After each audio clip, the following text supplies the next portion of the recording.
আমরা এখন আছি সিন্ধুকছড়ি জোনে।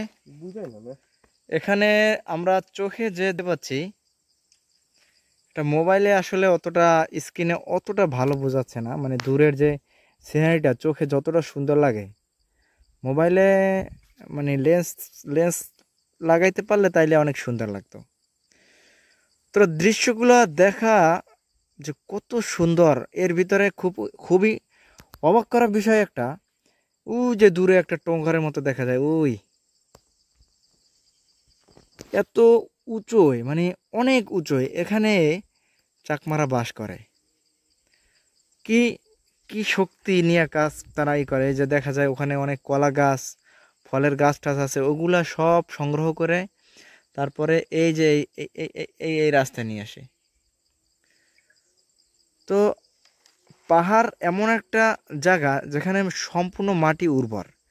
আপনি কিছু যদি লাগাইতে পারেন, মানে আল্লাহ তাআলা এতটা বরকত পাহাড়ের ভিতরে দিয়ে দিয়েছেন, যে বরকতের কারণে আপনি কোনো রকম একটা গাছ, মানে যেমন আমি বুঝাই, আমাদের এলাকায় যে একটা কাঁঠাল গাছের যদি ধরেন 20টা কাঁঠাল হয়, এখানে একটা কাঁঠাল গাছে মিনিমাম কাঁঠাল হবে 80টা। মানে এতটা উর্বর, আর এতটা আল্লাহ তাআলার রহমত। আর অন্যান্য ফলের বিষয় তো বলার কিছু নাই, সব তার বরকত। যে এখানে চোখ যত দূর যায়, মানে যত দূর যায় একটার পর একটা উঁচু পাহাড় ম্যাগের সাথে ঘেঁষে রয়েছে। এমনকি মনে হয় ম্যাগাইয়া পাহাড়ের সাথে টাক খাইয়ে আবার অফরোডে, এরকম অবস্থা। খুবই সুন্দর লাগে, খুবই ভালো লাগে। আল্লাহ তাআলা যদি আমাকে এরকম তৌফিক দান করতে, যে আমি 6 মাস ইনকাম করতাম আর 6 মাস ঘুরে ফিরে এরকম সব দেখতাম, তাইলে প্রতি 6 মাস পর পর এখানে আসার তৌফিক দান হইতো আল্লাহর রহমতে।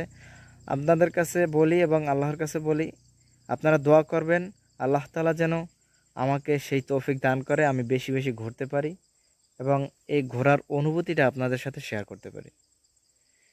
আসলে খুবই ভালো লাগে, খুবই, যেটা নিজের মনের ভিতরটা একদম ক্লিন হয়ে যায়। মানে মনের ভিতর কোনো কোলাহল থাকে না, একদম খুব ফ্রেশ, এবং মাইন্ড সেট আপটা অন্যরকম কাজ করে। আল্লাহ তাআলার সৃষ্টি দেখা যে কত, এই যে দেখেন এখানে একটা একেবারে পাহাড়ের সাজনা গাছ দেখছেন।